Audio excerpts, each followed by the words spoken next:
need to make sure I can hear myself. I have an issue if I can't hear myself. Do, do, do, do.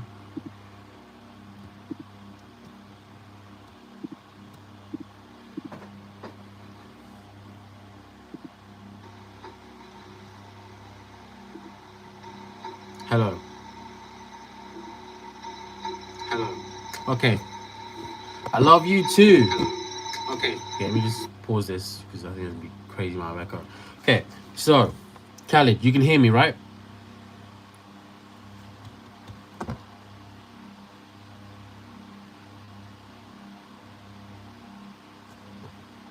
Okay, good. Today, I want to talk about the requirements to become great in this sport. A lot of people have misconception that to become great is physical, which it is a great deal physical. Because if when you're running 13, 12, 14, 11, even 10, you're on the climb to reach the top. And a lot of it is mental because some years you're going to go out there and nothing's going to happen. Some years you're going to go out there and a lot's going to happen. For example, let's look at me. 2021, I was running 12.2. So bad I had to take a year out. Still training, but I took a year out. Then look at 2023, where I removed the whole second. And then look at 2024, where not much happened. All I did was reconfirm what I knew from 2023. And now we're in 2025, sort of. We're training for it, where I don't know what's going to happen. So a lot of it is mental, first off. If you want to get there, you have to keep going. Sprinting isn't a quick fix. I'm sure you've seen that quote, which is actually wrong, where it talks about how Usain Bolt, he trained for 4 years to get sub 10. We will be carried. That's not really true. He trained for much longer than that, obviously. It's just he wasn't directly training to break 10 at the time, but he did train for years. He didn't just out of nowhere break 10, pretty much. He sort of did when he decided to switch to the event, but it wasn't... Hello, Falak Ishtiak. Your name is really hard to say. But he didn't just break it out of nowhere. There was training. He was increasing his top speed. He was a 200-meter sprinter predominantly at the time. Hello, your dad. He was a 200-meter sprinter predominantly at the time. Consistently injured. Like, I haven't read this book, but he'd probably be talking about this a lot in this book. If you read those documentaries that he has... yeah, I know your dad said hi. If you read the documentaries that he has out there and any of the interviews that he does, like there was one that came out about a month ago, you see him talking about what it actually takes to get to the top.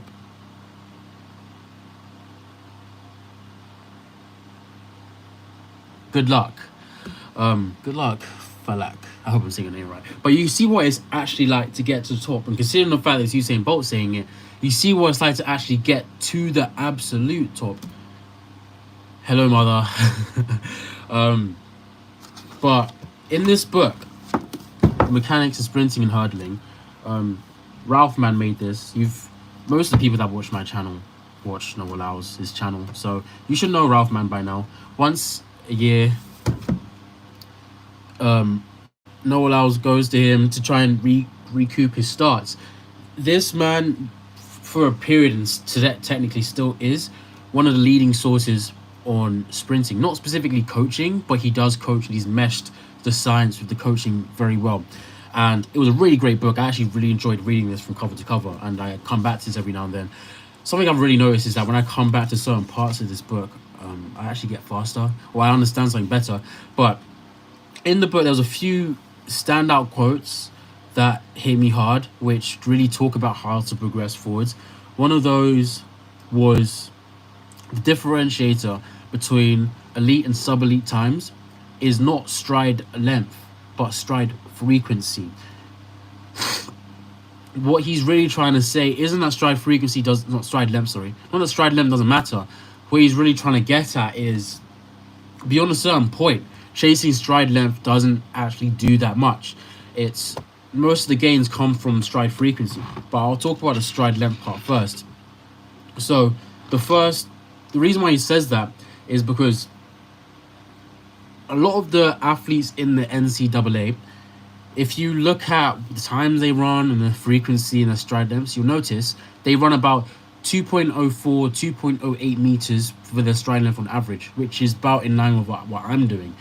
But when you look at the frequency, it's very different. I have all my frequency numbers pulled up. And for my last race, I ran 4.38. The race before that, I ran 4.36. But my stride length varies.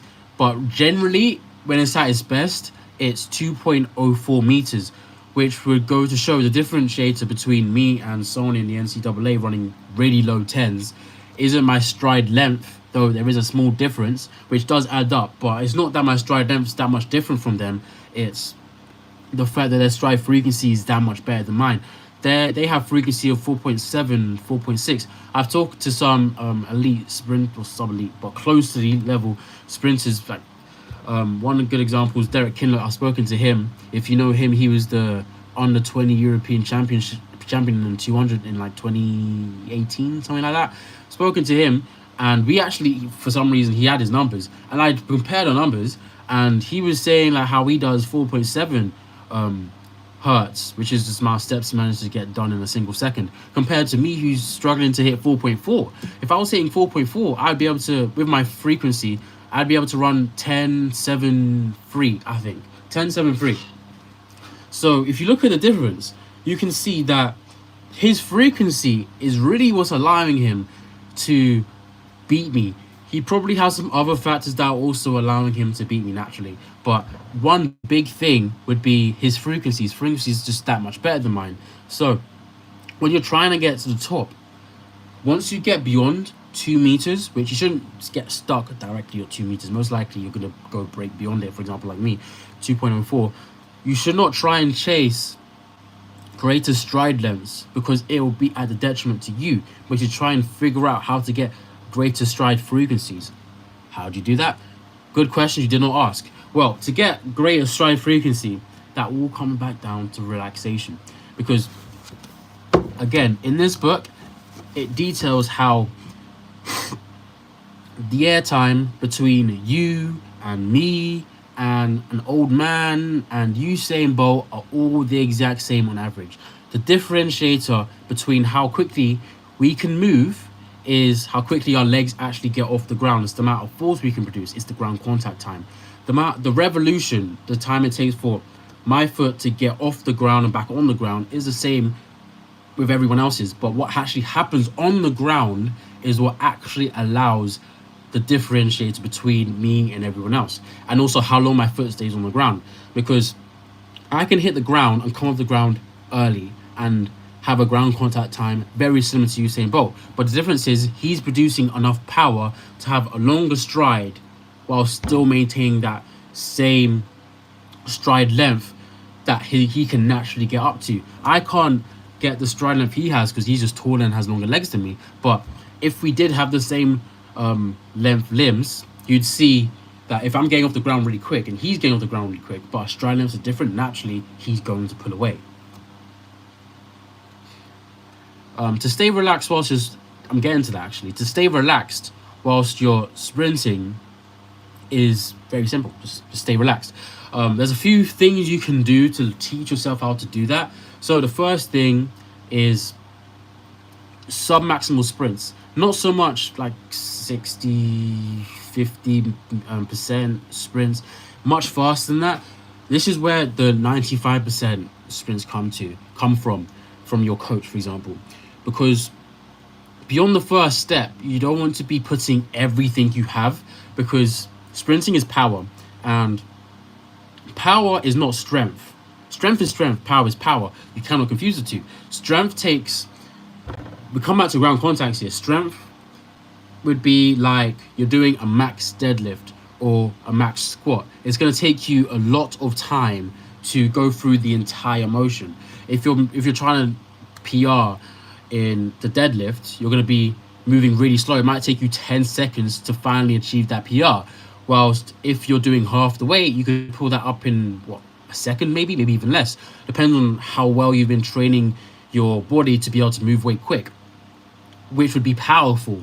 Maybe you're not lifting as much, but you might realize the force output you're getting from lifting less weight is actually more than if you're trying to forcefully use strength. Reason being is sprinting is not about your muscles. Sprinting is all about your tendons, things you cannot see.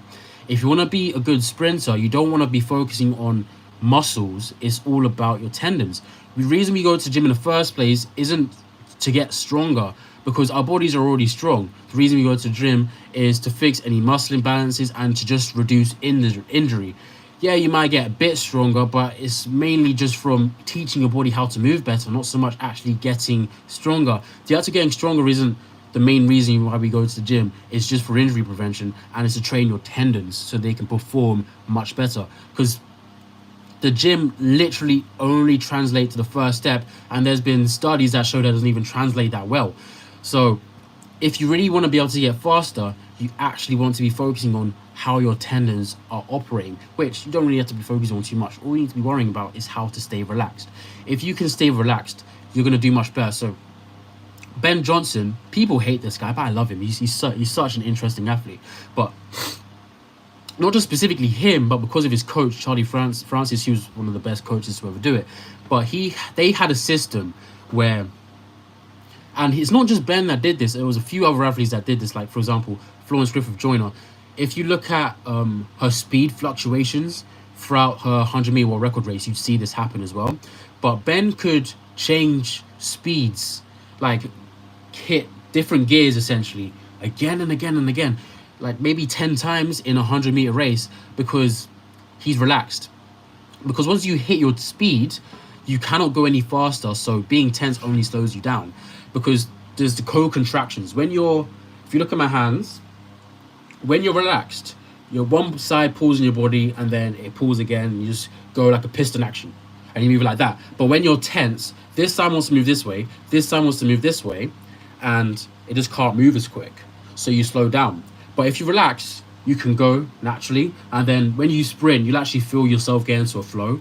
And when you get into that flow, you can kind of speed it up, not too much, but just by a small amount. I have had this experience myself where you increase your stride length and then you increase your stride frequency. So what happens is you get a really long stride length and you start to fly. And then you just tap the floor, increase your stride frequency, and then you get even faster. And Ben Johnson, Flojo are the top two that I can think from the top of my head that were actually able to do this. And the way they did it is not so much Flojo, but Ben Johnson has it out where he set out cones every 10 meters or so. And I think for the start he had them 5, 5, 5, 5, and then it was 10. But he'd sprint and then relax, sprint and relax, sprint and relax, while still going through the phases. So he sees the cones, he's like, okay, relax. Go again, relax, go again, and he'd actually be able to get faster and faster and faster, which is why he's one of the greatest starters ever. I don't care about his doping, I care about what he's able to do on the track. When you're less tense, you have a bit more mobility. Yes, you do. Reason being is when you tense up, your body can't get through the full range of motion. When you're sprinting, your body naturally wants to just flick the leg up and then cycle through. All you really need to do when you hit the ground is relax the leg, let the leg go through the range of motion. You've already set yourself up for it. The leg's gonna swing back, and then as it swings, as the foot starts to, imagine this part is the foot.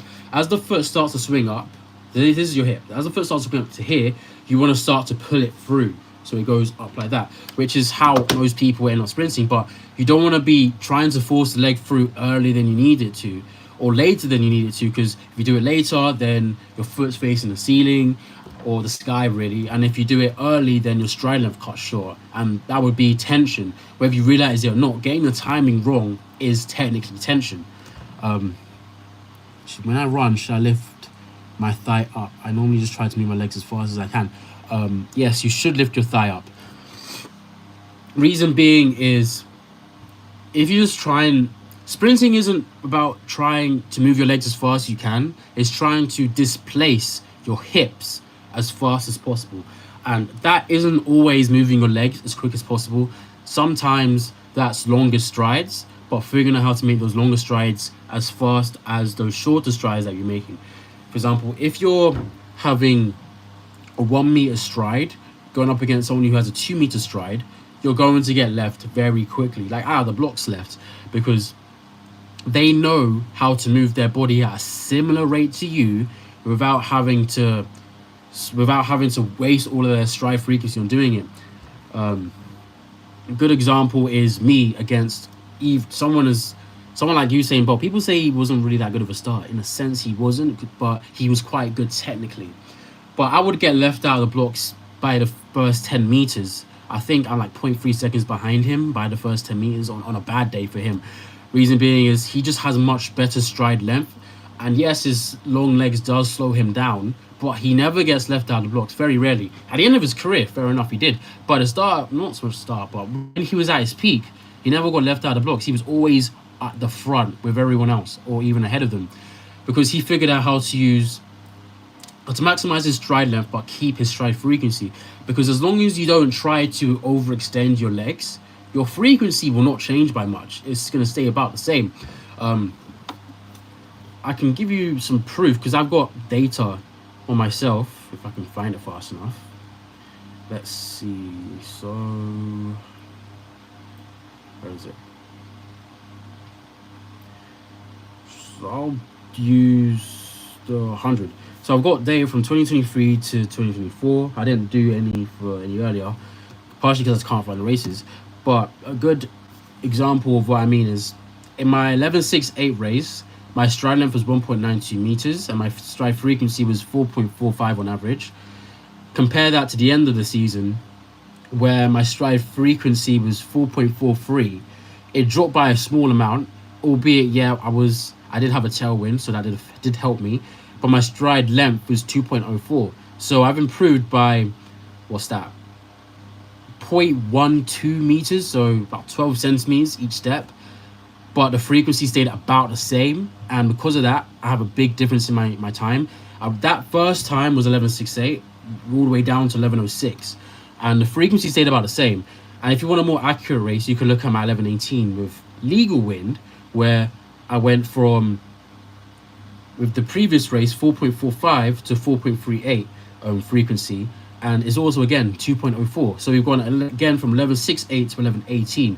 I moved 0.5 by increasing my stride length, but my frequency hasn't hurt that much. It's all about ratio. You want to find the right ratio that would allow you to get faster without losing too much of your frequency. And then once you find that, try and see if you can find a small amount where you lose a bit of your frequency and then figure out how to get that all back.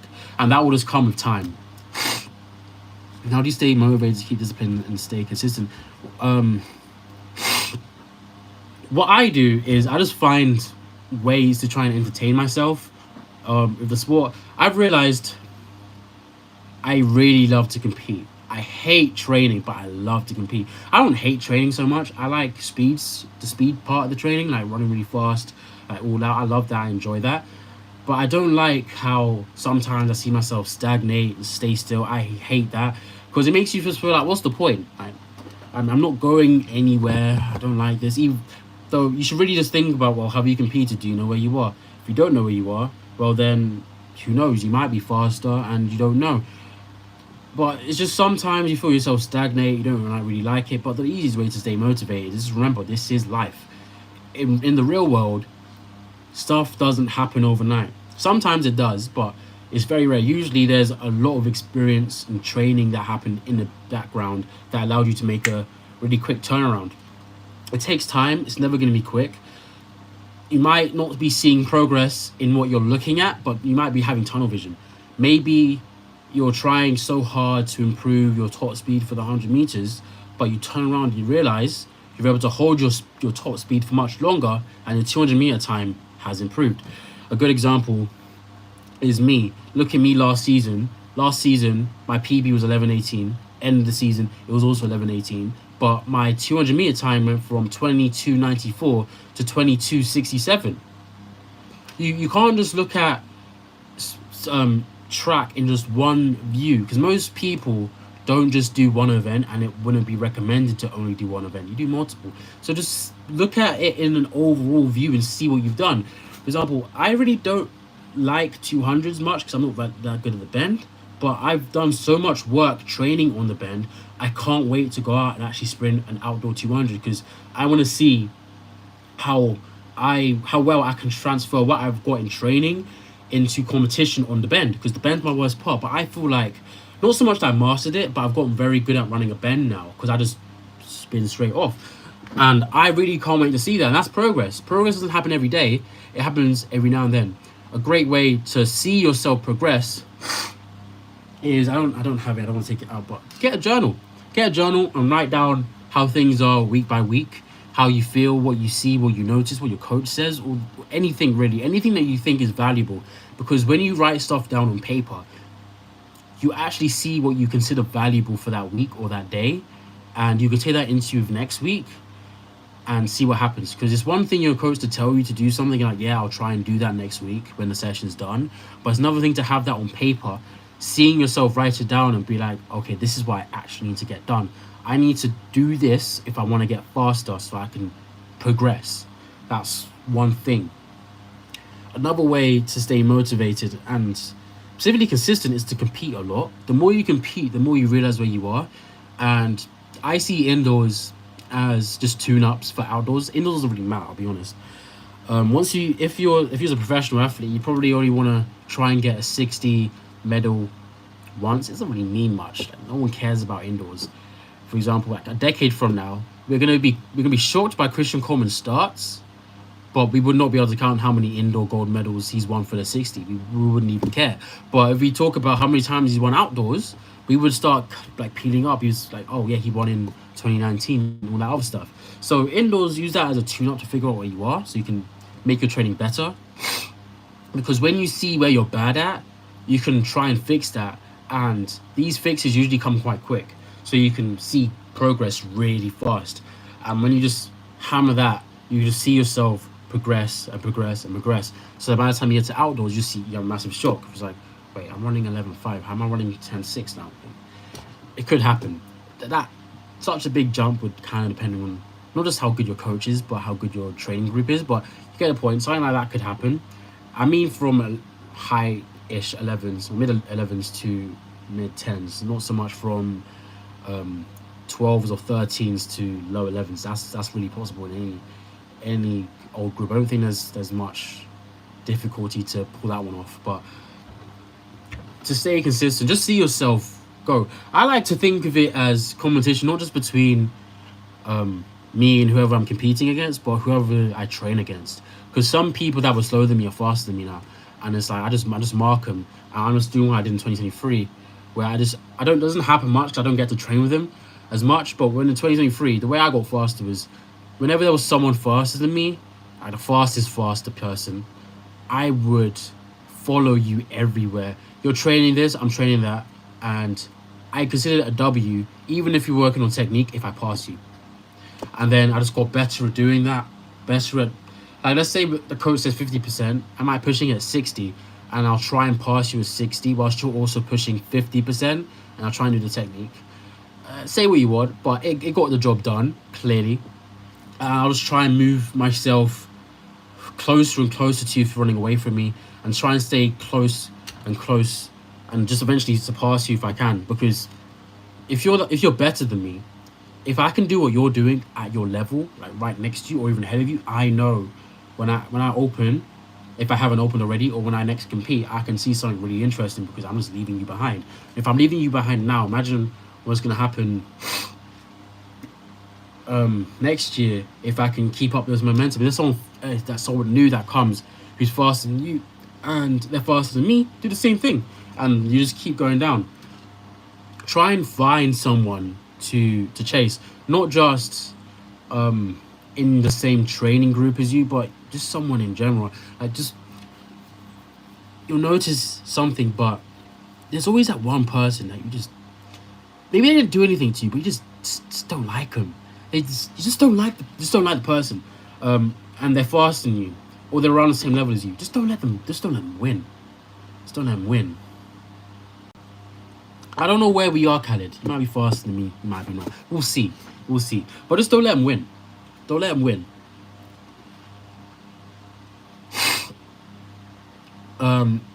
How to breathe. when it comes to breathing when you're sprinting, there's a lot of people have different methods. I don't really have one. All I like to do when you breathe, just breathe normally. Like breathe like how you would now, but breathe really deep. I prefer to mouth breathe when I'm sprinting because I can get more oxygen. But the oxygen doesn't really matter. If you're running 100, the race is so short, there's not much of a need for oxygen intake. But if you're running a 200, breathe deep, but breathe controlled. Just like quite fast, but make sure it's really deep. You want to really feel your stomach expand. Not so much feel it expand, you won't notice it because you're sprinting really fast, but make sure it all goes into the stomach, not the chest. Because if you breathe into the chest, you're not getting as much oxygen as possible because the bottom part of the lungs is much thicker than the top part. So if you can breathe into the bottom part, the top is naturally going to end up filling out.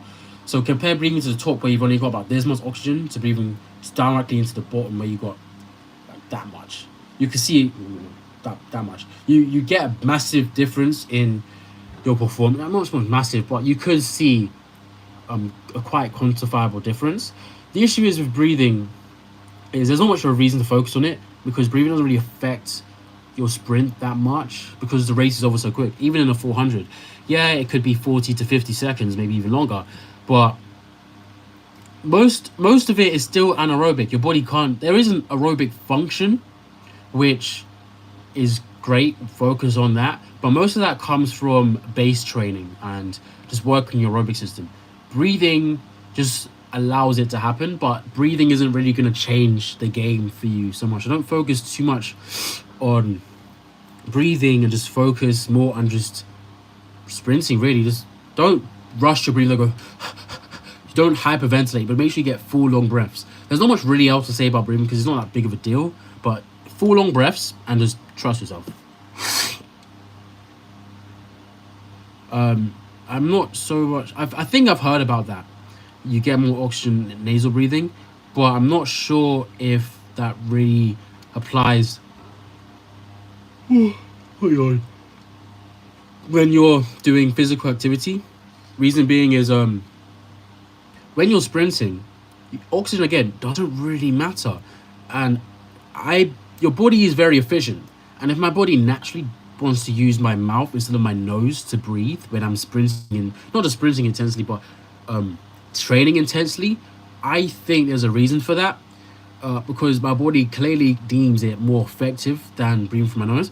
I also, when I'm recovering between sets, I try to switch to my nose as quick as possible because I do recover faster by breathing through my nose. But when I'm actually training, breathing through my mouth doesn't really affect much. If I'm like doing a long run, I do switch to my nose sometimes, but I don't really notice a big effect. I'm not sure if anyone else does. If anyone has any personal experience, you can talk about that, but I don't really notice the difference between when I breathe through my mouth or my nose. It's just a thing that happens. My PBs are officially 11:18, but I much prefer my 11:19 run because I was actually faster. That was my fastest race ever, wind adjusted, and then 200 was 22:67. Got a bit sidetracked, but if you want to become the best, you really need to focus on upping the frequency, not just stay relaxed. If you want to be able to get faster, increase your try frequency and you will get faster. There's no way about it. You just want to make sure you maintain everything you have naturally. You first want to get the stride length up, and then to truly start to become elite, you need to start pushing the frequency. If you can't push the frequency, you're going to get stuck. And I don't think anyone really wants to get stuck. So figure out how to increase your frequency, which is just staying relaxed, and you'll get better. I might go UA December the 1st. Let's do it after I've competed. I'm not sure. I'll tell you what I decide in the end. So Ralphman has identified a few different factors that affect speed. Okay, cool. And if I can find it in this, but okay, here we are. So you've got different potentials anthropometric, strength, endurance, flexibility, mental, mechanics, and conditioning potential, and development level. So let me see. I'm literally telling you how to get faster right here. Literally. So I'm not exactly sure if I remember them all. Specifically the anthropometric. Let me see what that. Oh, that's body build. So that's like how tall you are, pretty much. Pretty much how tall you are, because everything else can really be changed. And then you got the other stuff. So height isn't actually the determining factor in sprints. Usain Bolt is just normally. You've had world record holders that were short and world record holders that were tall. You've had sub 10 sprinters that were short and tall. You've had them all. The real difference between sprinters are two things. You've got changeable factors and unchangeable factors, which are the 8 I just listed out. So the changeable factors is strength, endurance, flexibility, mechanics, and conditioning, I'm pretty sure. And the unchangeable factors are anthropometric, mental, and development level. I'm pretty sure. Let me make sure development level is one of the unchangeables, though.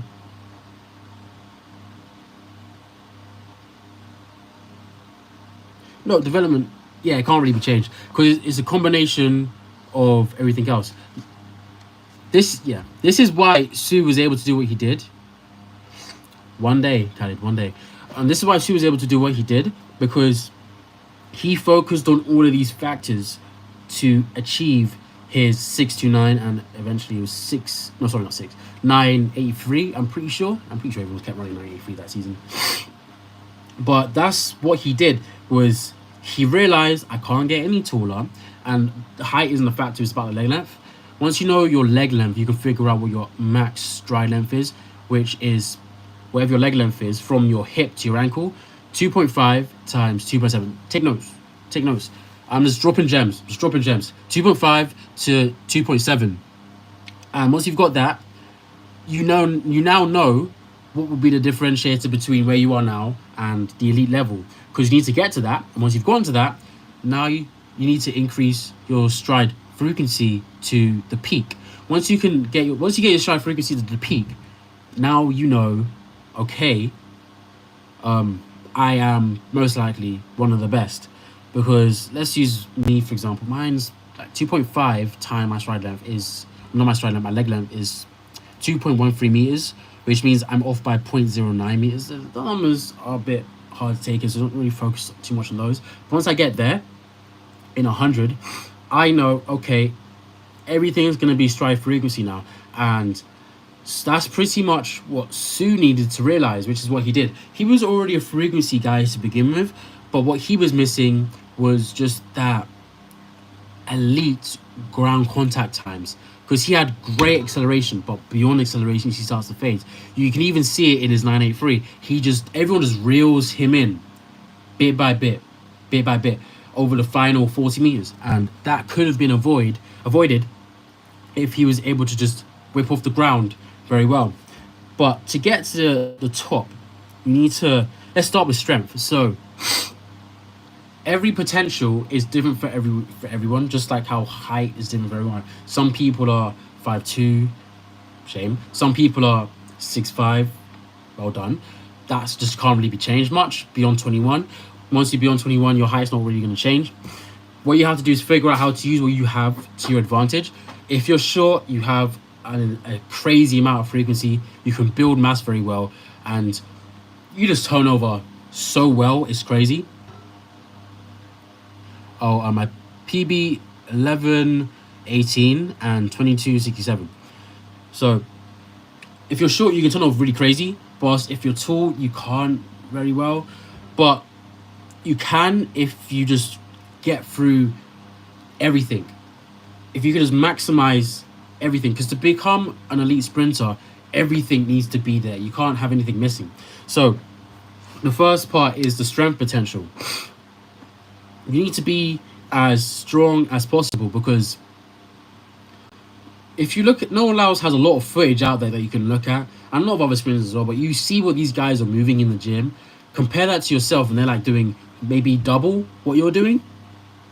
No problem. It's kind of crazy because you might be here doing like what 120 for working sets, thinking you're the man, and then you do a PB of like 140, 150, something like that. I've been there. That's literally me. And then you turn around, and you see these guys doing your PB as a deload, and they're doing numbers you could only dream of as their working sets, and they're hitting crazy numbers for their just general stuff. You don't realize how strong everyone actually is until you look at how strong they actually are. It's just mind-boggling. But you need to get to these levels. Good numbers to be aiming for would be 510.4.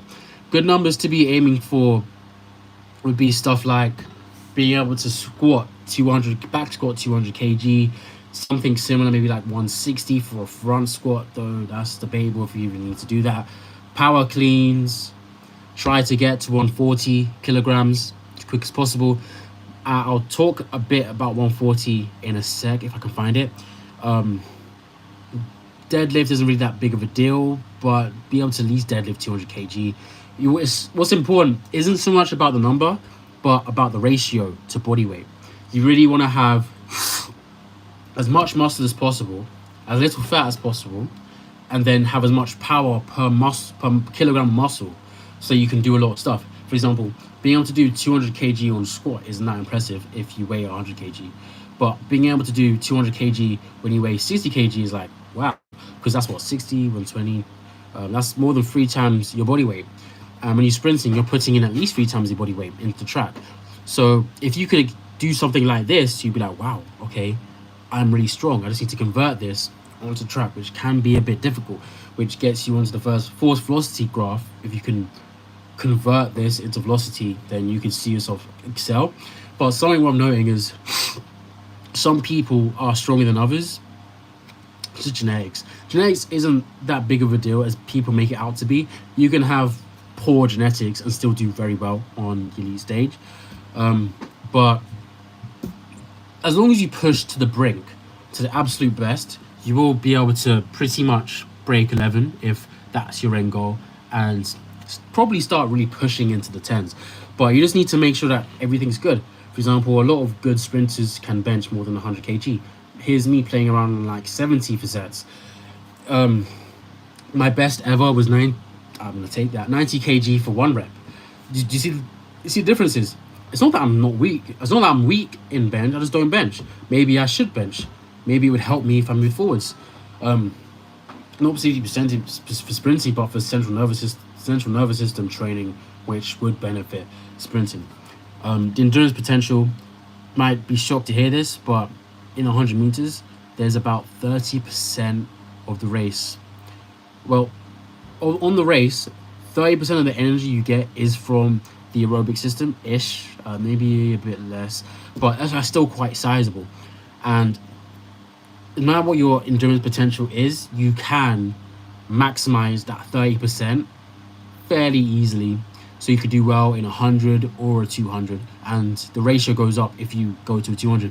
Generally, the ratio starts to go up higher the longer the race is, naturally. In a 60, there is still a bit of an aerobic factor, because you can only sprint all out with just the ATP for 7 seconds.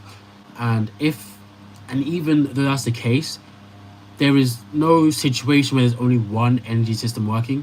They all work synergistically all at the same time. So whilst one is the dominant energy system, that doesn't mean the others aren't doing anything. So you should still train them, because it's easy just to get extra benefits by just putting in, like, for endurance specifically, about a week. You could train really hard. I don't recommend treadmills. Get on a bike. Train really hard on a bike. Do some 400-meter laps. And go out there, maybe PB by a small amount in 100. It could be that big. It could be that. It doesn't. I seem like a lot for a small amount, but as sprinters, we should know by now. Like, making big jumps comes from stuff like this, and something like that isn't even that. Doesn't take that long. If I could guarantee 4 weeks every time to shave off 0.01. There's 52 weeks in a year. That's 0.13 that I could shave off every year if I could just keep that consistency, which would mean I'd go from 1118 to 105 to 10 something. You get the point. Just moving forwards. My goal is LA 28. I will try my best to get there, and I do see myself there. Just need to push. I need to get onto the elite level as not as soon as possible, but I just need to start making some clear progress soon. Otherwise, it's gonna be a bit iffy because I will be 2024. Well, no, 20, not 2024. 2028.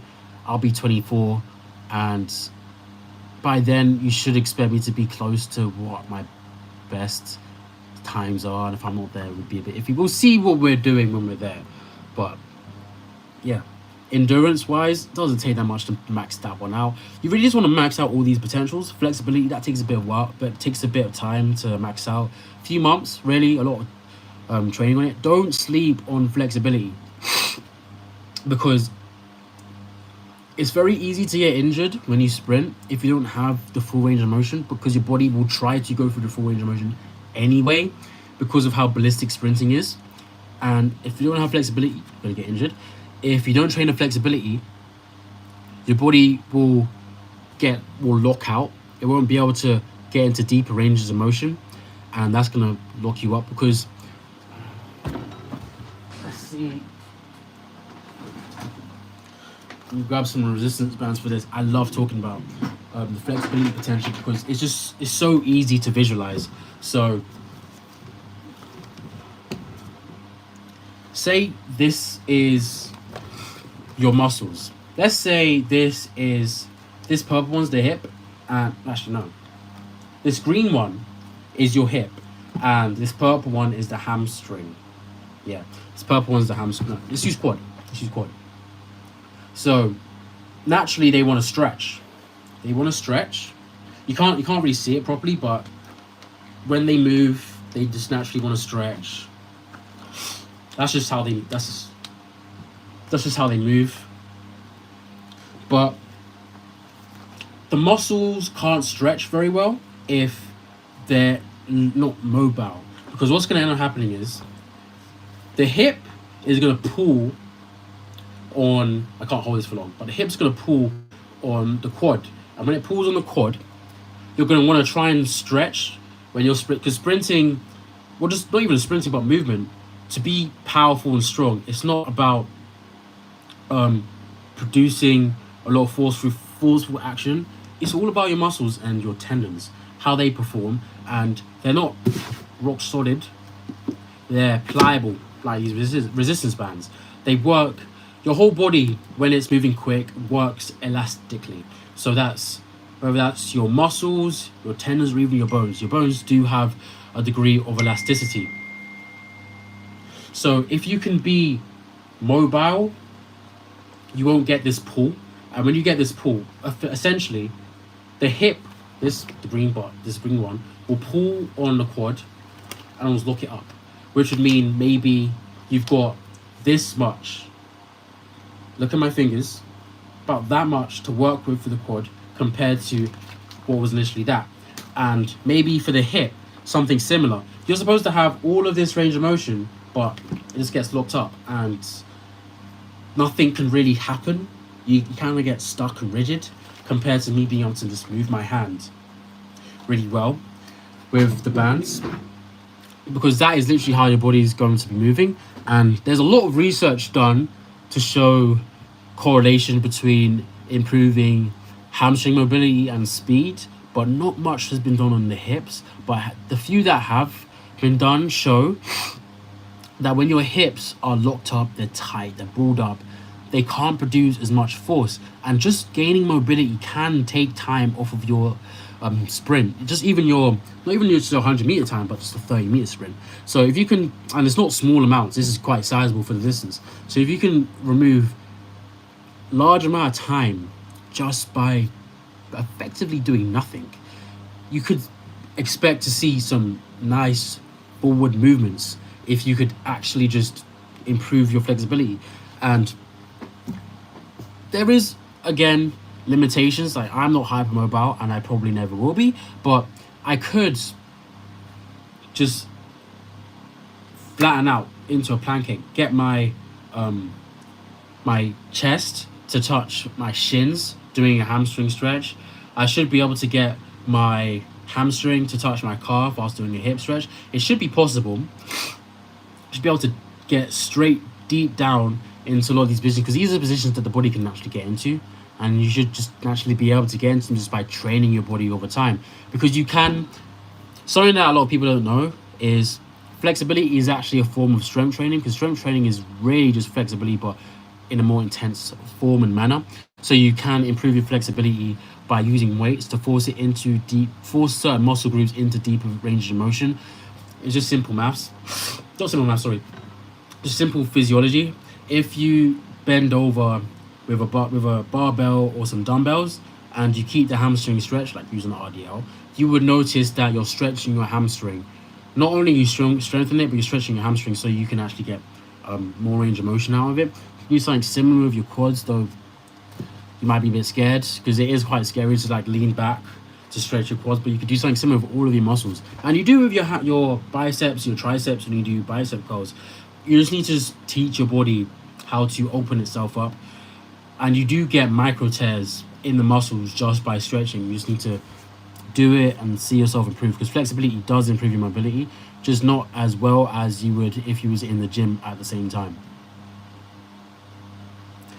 I can make a series, but it can be a bit hard because there's a lot of different factors that influence beads, because some people need different things than others. I could give one person something that's going to help them, but it also hinders other people. I am sort of making a series like that with just the videos that I make every other 2 weeks, but I'll see what I can do, because I've got a lot to do already, but I'll see what I can do, because I did plan on making something like that. Got a lot of things that I'm planning. I just need to have more time to do them, because I really don't have much time. Next would be the mental potential. That is just how well you can stay the course. Are you failing a lot? And when you fail, what are you thinking? Failing isn't the issue. It's failing and accepting where you are, which is why I've got so many phones and stuff, and why I have so much data, for example, on me. Because when I do bad in a race, I want to know why I'm doing bad and where it all started to go oh so wrong. If I can figure that all out, I can be like, okay, this is what I'm going to be focusing on between now and my next competition, or between now and my open, because or all these stuff, because I know what I did bad, and I know what I need to do to try and move forwards. And if I can do them, I can effectively make this mistake not happen again. If I was to go into the race all again and just give me now an extra lane, I would beat the previous me and maybe even the person who won. Though sometimes it is a big gap, but you see.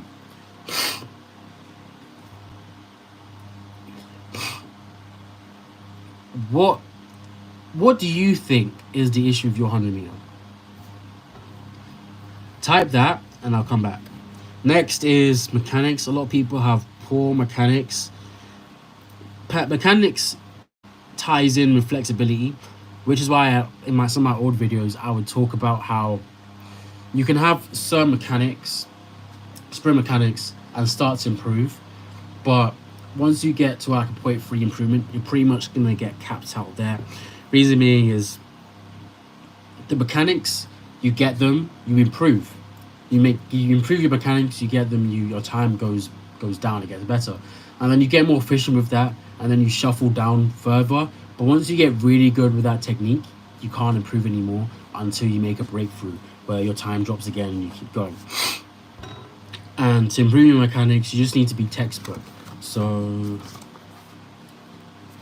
that's I can't be able to show you stuff in this, but I'll just talk you through it. So that's stuff like in the start, low shin angles when you're upright, not so much high knees, but making sure that your stride length is long and you get through a nice long stride in 100 meters. Yeah, Sue's really beautiful to watch when he was running the the first 60, the 100, because his legs were piston like. He just kept turning over. You're most likely not lacking stamina, but probably coordination. And if you're running 11.9, you're probably just going to just need to slow things down. You're probably rushing things. Your stride length could probably be like 30 centimeters longer. Focus on pushing. Thoughts on high knees while sprinting? I think that's a bad cue. A lot of people think that's a bad cue. You don't really want to have high knees, but you want them to happen. What I mean when I say that is the high knees are reflexive. So you put a lot of force into the ground and then your leg just rebounds off, and that rebound is where your knees end up high. So when you cycle through, your leg, you effectively want to get the hamstring and the calf to touch.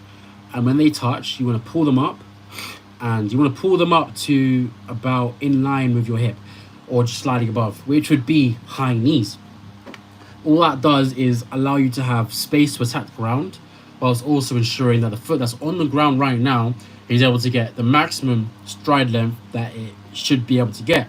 And if you allow that to happen, you'd see yourself just sprinting better than normal if you weren't able to do that. It's not so much when coaches say high knees, they don't actually want you to be having high knees. They want everything to be front side. They want it all at the front, not all at the back. But what they really want is when things are in the back, they want you to be able to be in a position to allow the front side to happen, which means you don't have an excessive lean forwards. Like this is really low. You want to be able to naturally do that sprinting unless you're hunched over. You want to be upright when you're bringing it through. You want to keep your trunk, which is just your body, stable, specifically at the hips, and just cycle through and down, cycle through and down. Just keep going, and then you could expect something good to happen. And to get into positions like that, you need to have a lot of mobility, because your flexibility can hinder your mechanics more than you notice, because you can't extend your hips. You can't achieve hip extension if there's nothing to extend with, because it's all locked up. So you need to release it, just allow yourself to go. Some of the most amazing sprint form I've ever seen in person was done by this guy. He was a British, he's British athlete, that's why I've competed against him. And he was on the team for a while. I don't know if he still is, but when he sprints, I ran a 200 against him. He left me in the dust. He beat me back a second. But when he sprints, the hip extension he gets is just insane. I don't know how he does it. Like, his leg is way, way behind him, and he's about my height. He's about my height, but he's taking crazy steps. I can find out. Because he's on power 10, because I compete against him, so he's going to be there. Just give me a sec. But his legs way, way behind him, and it's just like, how are you doing this? And I want to be able to do something like that, and I know no amount of strength will allow me to do something like that. To be able to move the way he was moving, what I'm really going to need is better hip extension, which means I really need to open up my hips. Because getting mobility isn't all just about just strength, just being strong in that position, but it's also about having a longer stride length. And when you have more mobility, you can actually exhibit more force. Let me see. I raced him at Bromley. It could be this race. Next, I have to log in. Next is conditioning potential. No, it weren't. Oh, that's 100. Wait a second. This is an SAL. There's no in this. Next is conditioning potential, which is how well you can prepare your body to sprint well. I think it was this. Effectively. His name was Tommy Ramdahan. I'll type it.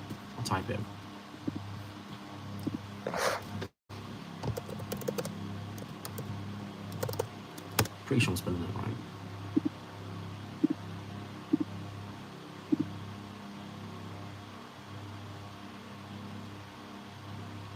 He runs crazy. I didn't know he ran for Bexley, but he runs crazy. Let me see. Yeah, he does. But the way he sprints is just insane because he's just so open and fluid. But to get...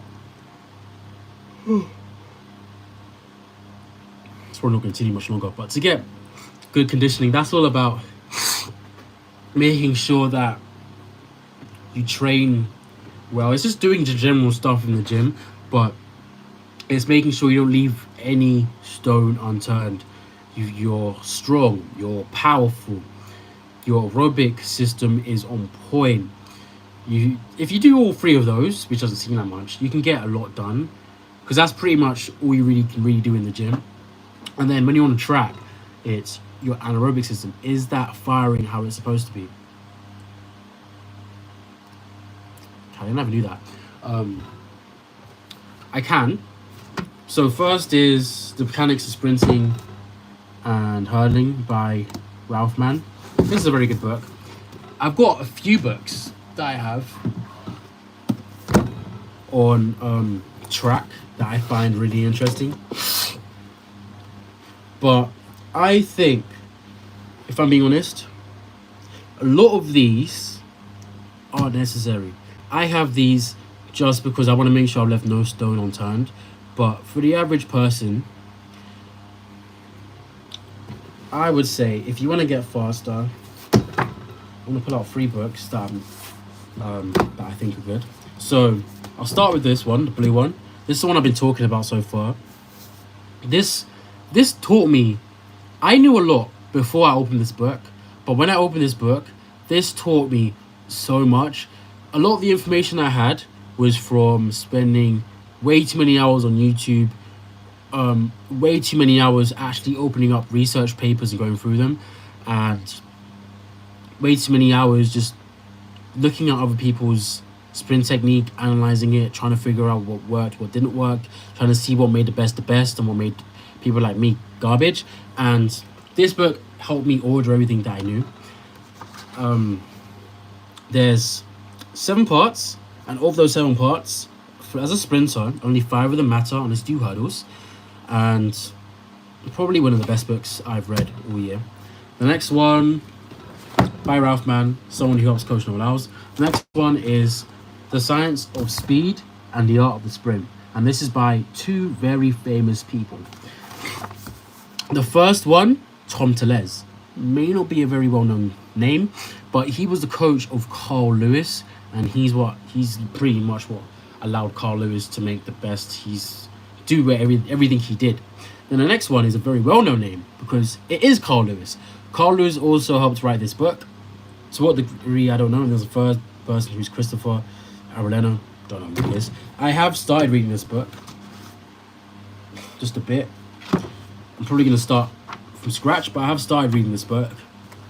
And I had to stop because it's very physicsy. And that makes sense because sprinting isn't about just sprinting again and again and again, hoping you get faster. Sprinting is about the optimization of the laws of physics. The person who wins the 100-meter isn't the person who moves their legs the fastest. It's the person who works with the laws of physics the best. If you resist gravity, if you try to accelerate really well, but you're not forceful, if you don't follow F equals MA, you're finished. You don't have to consciously follow it, but you need to move your body in a way that allows it to move with you. And when he says this is the science of speed, let me show you. He's literally got formulas. This is when I realized, like, you got some down there. He's got the velocity, acceleration, force, impulse, momentum, work, power, load, moment, and torque formulas. Did I say force? Yep, I did say force. He goes over them throughout the rest of the first chapter. So I knew I wasn't ready. I wasn't in the right mindset to read this book, so I didn't bother. The next one is Sprinting, Training Techniques and Improving Performance. So this was made in about 2012 by Chris Husbands. don't know too much about this because I haven't even tried to really read through it a bit, but you do get some interesting facts just from skimming through on sprinting. And unlike most others, he actually includes pictures. So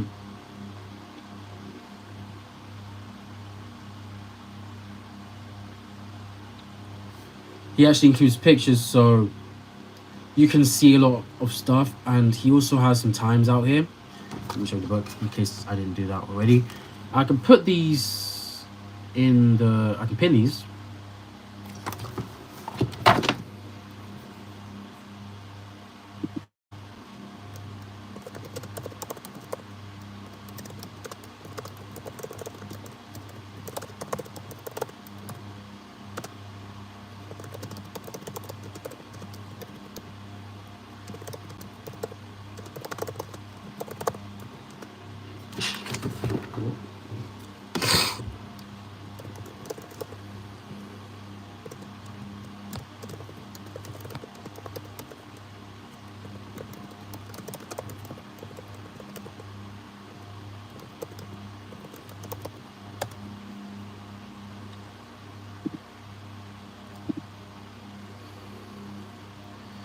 There's a lot taken. Screenshot it probably. So I don't know how much longer I want to keep this for. But yeah, these books are really interesting, and you would be surprised how often these books go over. You need to be flexible. They go over it again and again and again. Just notice something. This book has cycling. What do you call it? I forgot what you called it. It's in this book.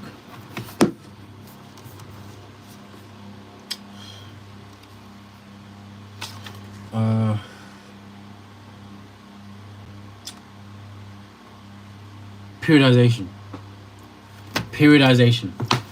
This book has periodization. You hear so many different people talk about periodization, and I know for a fact, when I heard about periodization, I was like, okay, I need to periodize. Okay, how? Could you tell me? And I'd watched some videos in it, and I entered the video confused, and I left the video even more confused. I'm like, a mesocycle? Macrocycle? Meso? What is all of this? What are all these terms? All you've done is confuse me. I don't know what they are. Don't know how long I need to do them for. I don't know what I need to be doing any of these. I don't know why they even exist.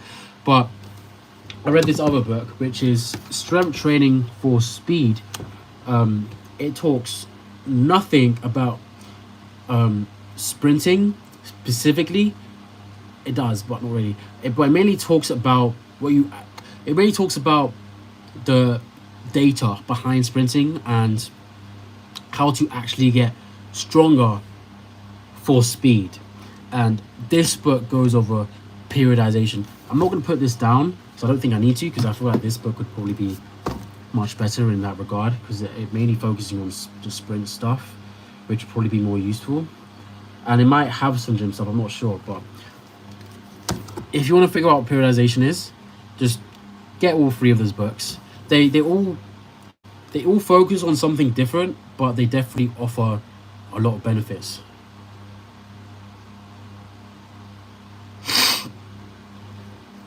Blaze the Career is correct. PLC is a great place to go for content. The only issue that I've run into him is when I was watching him, it was 2023, I think. 2022, 2023. I watched, oh my god, I watched so many of his videos. I think I went through the entire playlist. He has two, at the time anyway, he had two main playlists on sprinting. I went through both of them. But I ended up stopping after a while, because you're only at the elite level anyway. Even not even at the elite level, just in general, you can only run into so many different methods to break 10. And once you've gone over them all, you kind of can't really forget them. So, me, I'm not 6 foot. I just run tall. I run really tall, but I'm not 6 foot. But once you've gone over all the different methods that people use to run a low 6 in the 60 and run sub 10 in the 100 and sub 20 in the 200 and even run fast in the 400. You can't really get much more out of his videos. I love his channel to death because he made really good content. He taught me how to analyze sprints, but I would say focus on as many different athletes as you can and then scale. Because something that you might run into is paralysis by analysis, where you just analyze videos again and again and again, and you don't focus on analyzing your own and actually trying to move yourself forwards. So try and get some information, try and figure out how to analyze, but don't get too bogged down on him. Yeah, that's a good idea. That's a good idea, because you can look at how Usain Bolt did it, and all you're really going to be doing is awing at how well he did it, or someone else, like how great Joseph Fabergé is at closing at the end of a race. But can you teach your body how to do that? Yes, great. Try and figure out how to do that. No, well, it's great to know, but it's not that useful. If you're going to be a coach, it might be great to know if you've ever run into an athlete who you could try and model into this if you think their physiology matches that. But if not, then don't care. It's great to know, but it's not be all end all. Just focus on what relates to you and get out there, really. But try and notice patterns, because all the elite athletes, they tend to do the same thing in different ways. They do similar things, and that's what allows them to run well. For example, I remember his video on Matthew Bowling, when Matthew, I think he just broke 10, around like 998, and you can, because of the angle, you can see it very well, but you just see his leg behind him, just like Tommy Ramdahan. I think I'm saying his name right, but it's like Tommy. I'm gonna say Tommy. You just see his leg right behind him, and it's like, what's going on? Why is it there? It's well behind him. It's not underneath him or slightly behind him. It's really far behind him. And you notice stuff like this, and you compare it to yourself, and you're like, I don't do that. And then you just have to try and figure out how to do something like that, because all of the elites, they do that. It doesn't matter whether they're tall or short. They all have crazy ranges of motion, and they're able to exert crazy amount of force. But you need to figure out how to do that so you can get at that level, so you can be in one of PLC's analysis videos instead of in your home watching someone else being analyzed, you know. But yeah, these are the main 3 books.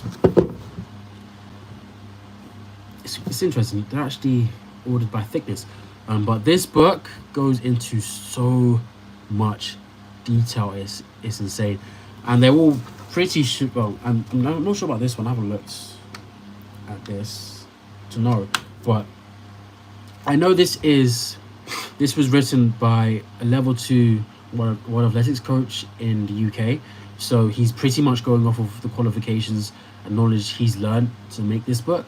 But these 2 books are built straight off of science, and science is a great indicator of how well we run, especially now because it's much more advanced than it used to be. So you can improve by leaps and bounds based off of this, and they also have models in the book, so you can figure out what you need to be doing to move faster, which is just great. How did I get 2 more likes? That came out or 3. That came out of nowhere. The final part of this book, if I can find it, was the development level, which is a mesh of all the others. But at the end of the point at the end of the day is to get to the top. We all have limiting factors. Some can't be changed, some can, most can.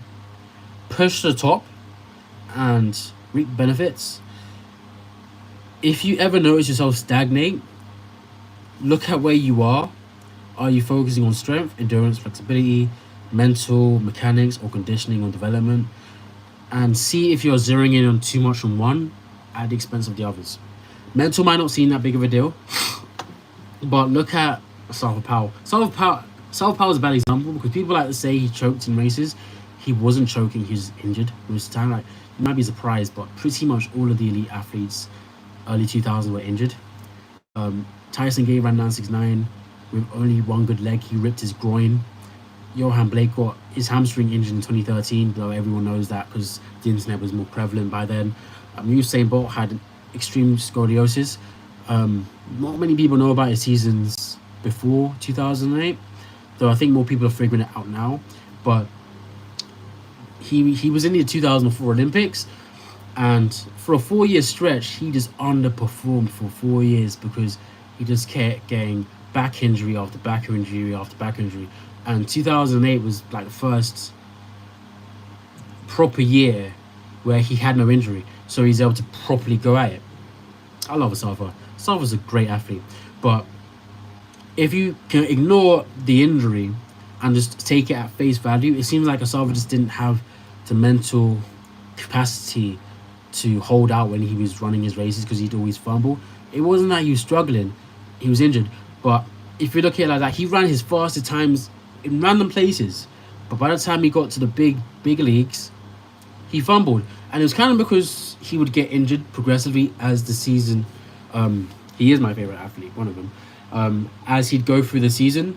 But instead of it actually being mental, him struggling mentally. But you can see, if you just look at face value, it does seem like his mental level does affect it. And it does, because if you're at a line in like, oh my god, I just got injured last week. Oh, I felt it's like a little niggle. I hope it doesn't happen to get today. Oh, look at all these people. This guy over there, he runs 9.7. He runs 9.7. He runs 9.7. He runs 9.7. I'm running 9.8. What are we gonna do? I'm finished. I'm not gonna win. And then you let everyone else get in your head. Noah said it best. It's not about what these times these people have. I think it was Noah anyway. It's not what the times these people have. Maybe it was Fred Curly, but it's one of them. It's not about what these people have run at their best. It's what they're gonna run when they go out there against me when it matters the most. You could run 9.7, even 9.2 at your best, but you go out in the race and you run 10.1.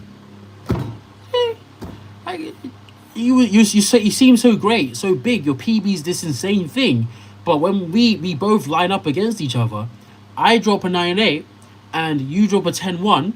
I win. I'm winning by 0.3 over you, but your PB is 0.1 better than me. It's the mental is so important because you can put in all of the training. You could be training for 11 months, all for world champs, or what's that? 47 months, all for the Olympics. You get to that one race that really matters, and you focus on all these people that are fast and you lose. You underperform because you're so worried about what they're going to do. You try and match them, and you play to their rhythm instead of your own. And your rhythm is what's going to allow you to run the best time, whilst theirs is what's going to allow them to run the best time. Rhythms don't match, and that's what ruins you.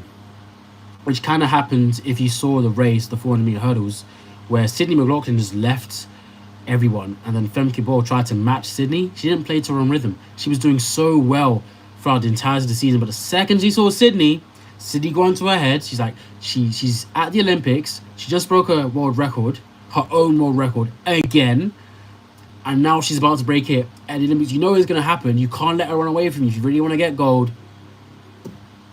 Would she come bronze? She got bronze. She came third.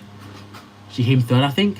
So she didn't even just lose gold because she wasn't the favorite anymore, but she was one of the favorites. But she missed out on silver. It's still big. Mental is so big in this game because you can focus so much on the training aspect, and the training is what is supposed to build up your confidence for the races, and then you go out and compete and you're supposed to build your confidence even more.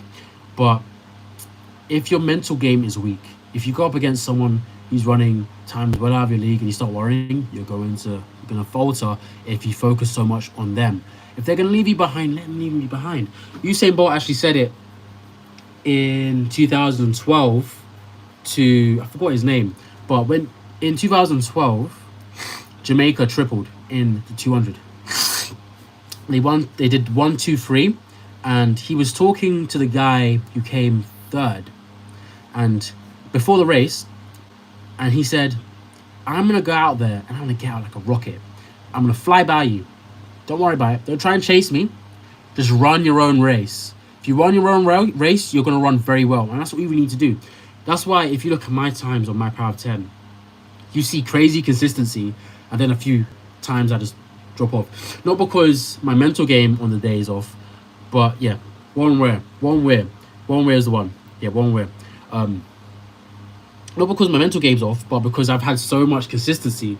I kind of see the race where I just fumble just to get out of my system. It's really hard to run consistent. Like you saw it with Leslie Tebogo at the Diamond League finals. I think he lost the 200. Was it? Fair enough. He was consistent throughout the entirety of the season, and he won where it mattered. That's all that matters for him.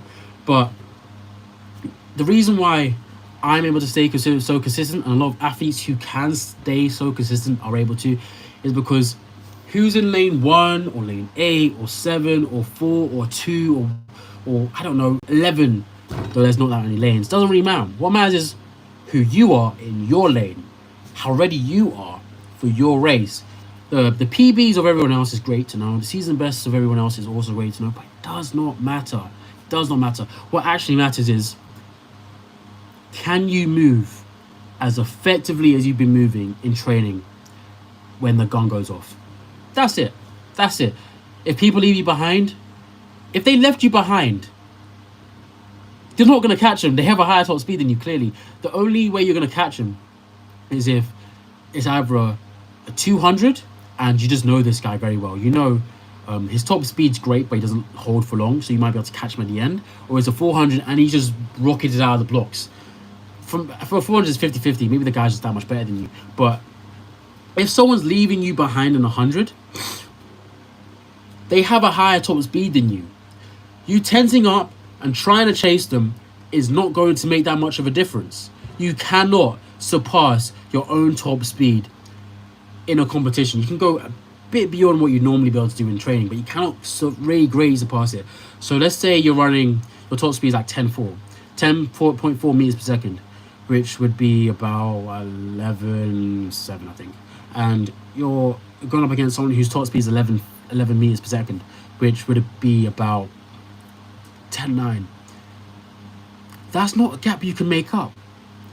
I'm sorry to say this, but if you ever want to be able to catch this person, you need to go back. When the competition's done, you're like 50 meters in. When the competition's done, you need to go home, yeah, speak to your coach and find out why they did what they did, how they were able to leave you behind when they did. Because I'll be honest, if your top speed is 10.4 and someone else is 11, they're going to be slowing down. And it's going to take them at least 20 meters before they reach your top speed. It's over. You're not going to catch. It's over. So if you want to beat them, you're not going to beat them on today. Today's not the day. You're going to beat them a month or 2 months from now when your top speed's around their level. When they fly past you, all you need to do is remember your race plan. Just remember your race plan. Long strides, fast strides, go home. That's it. And in a 200, long strides, fast strides, run the bend really, really well. Don't lose much speed. Raise those knees, get them high, stay soft, don't tense up, maintain whatever goes in your head, and just get down to the finish line. Trying to chase them is not going to help you. If you can chase them without focusing too much on, oh my god, they're leaving me, I have to like tensing up and catch them, go for it. But if you know when someone passes, you just want to tense up, don't. Like it's probably some no-name me in some no-name place against someone who's really way better than you, maybe a second faster than you, and they're just there for a tune-up. They're just there so they can win a race comfortably and race against people I should say, who are nowhere near their level. They're there on purpose. I know what it's like. They're there on purpose. I've done it before. It's been done to me. They're there on purpose. Maybe their maybe the season's best that they've written out is bad on purpose so they can be put on a lower heat. They're there because you're easy. They're there because there's no other way to put it. They're there because you're easy. There's nothing wrong with that. But what you need to do is understand that you can't beat them, but try. But don't tense up. If you're going to tense up, don't bother. Just run your race. Ignore first place. If you're in line to get second place, consider that first place. And just try and win this new race you're in. And then from there, when the race is done, you've probably got it recorded. Try and figure out how they did what they did. Speak to your coach, figure that out, and then come back. And then the next time you race them, if you see them again, now you go and you're like, okay, if there's a 200, like it was for me, I'm going to match you stride for stride down this 100 meters. And then when we get to that bend, I want to match you stride for stride down. I'm not going to give you an easy one. It's not going to be easy this time.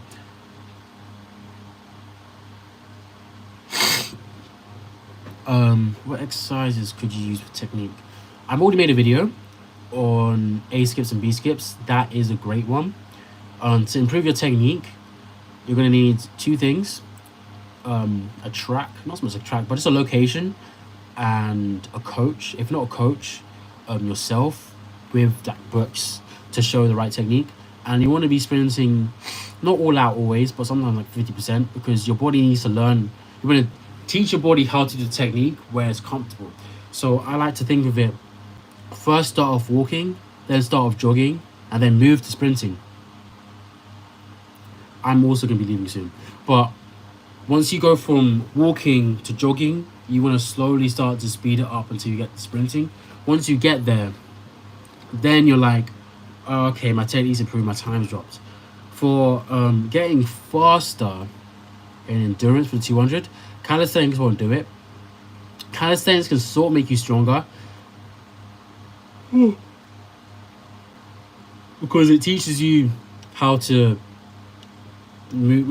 calisthenics will build you muscle so you can be stronger when you're moving on the track. Calisthenics is kind of iffy because it's depending on what you do, it's not that great. Calisthenics is great for core work, for core stability, which you need a lot for sprinting. But to get better at sprinting, instead of calisthenics, it'd just be better to just sprint, because especially for the 200, because the endurance component of the 200 is hard to teach off the track.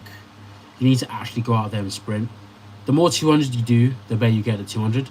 Like the more 200s you do, the less fatigue the 200 you felt. You feel like I only feel fatigued in the 200 when I run the race wrong, or it's just really hot, and I just have no energy because I haven't been fueling properly. The reason why I'm able to do so well in the final portion of 100 is because my technique's really good, and I just run so many 200s. Let me just look how many 200s I've ran. I've just run so many 200s to the point where I just don't get that fatigued. So I've run 16 200s over pretty much just two-ish 3 years. So that's not a crazy amount of 200s, but it was enough. And I did enough training for 200 to be able to do that.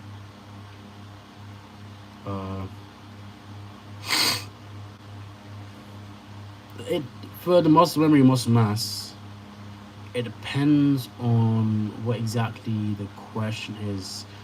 Can you define it a bit more?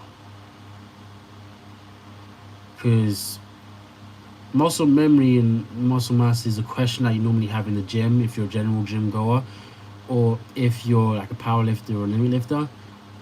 Otherwise, for track, it's not that important. Reason being is, again, it's all about the internals, what your tendons are doing and stuff like that, not so much how much weight you have, because you can have a lot of muscle but you're just not really fast. You can have a lot of muscle and be sort of fast, but you can have a lot of muscle and not really be as fast as you could be if you had less, for example. Because again, it's all about power, not so much strength and just size. You want to be able to produce as much force as you can with as little weight as possible, which is why fat is a no-go. You want to have as little fat as possible and muscle that is very efficient so you can move really well.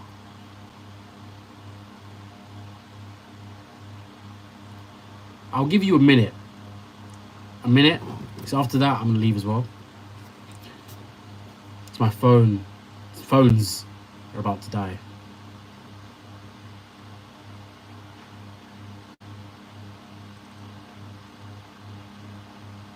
Any more questions? Ask them now. Got a timer right here. Whoopsie.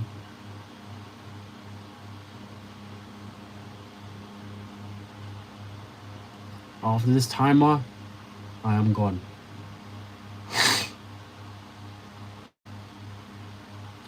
Okay. To push off the ground better, you need to focus on stride length. If you're doing acceleration, stride length. If you're at max velocity, you just want to tap the ground. You want to push quite hard, but over time, just start tapping the ground until you're just just going really. Sprinting should be really easy by the time you get to about 50 meters, just off the ground, just again and again and again. There's not much focus specifically on trying to be forceful down the track. It's more just trying to just go down and allow your body to do what it wants. Sprinting is all about chaos and trying to slightly control the chaos. If you control the chaos too much, it's no longer chaotic, which is not a good thing. If you control the chaos a bit, you can use that to move down. Perfect stride length is your legs length times 2.5 to 2.7. Anywhere between there. And you measure that from your hip bone to your ankle. And it would be a bit longer than that because your foot flicks off the ground. But to get the perfect stride length, that's just going to take a lot of training and humility. Thank you guys for tuning in. I enjoyed this. May do this more often. I'll put in my community posts if I do, and I'll try and have a set time to do this type of stuff. But I also hope to see everyone who sprints at the next Olympics. Until then.